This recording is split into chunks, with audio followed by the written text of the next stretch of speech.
Dance ministry, pagsasayaw sa gawain, buhay ko na. Kada pagsayaw ko, lagi kong tinataas yung bawat panalangin. Pagtaas ko ng kamay, bawat pagsayaw, yun yung lagi kong prayers. Humble heart, yun ang pinaka-importante. Teachable heart, and also a presence of mind. Dahil sa dance ministry, mas nakilala ko si Lord, mas nagkaroon ng direction ng buhay ko.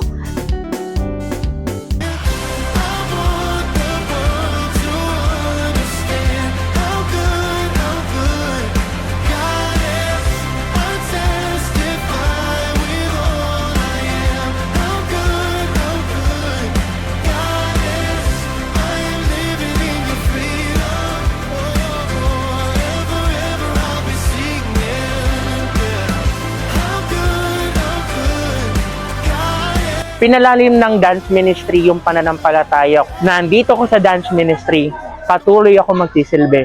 Patuloy ako maniniwala, patuloy ako magtitiwala, at patuloy ako mananampalataya sa Diyos na nagbibigay ng lahat. Talagang sobrang tinitreasure ko itong dancing ministry kasi alam ko na sa bawat pagsayaw, hindi lang siya basta sayaw. Ito yung offering na binibigay natin kay Lord. Dito natin na i-offer yung sarili natin at naniniwala ko na sa bawat pagsayaw, hindi lang tayo basta nagsasayaw, kundi nagme-minister tayo sa mga tao. Namang kami basta nasayaw sa stage. Hahawak lang ng worship tools, hawak kami ng tambourines.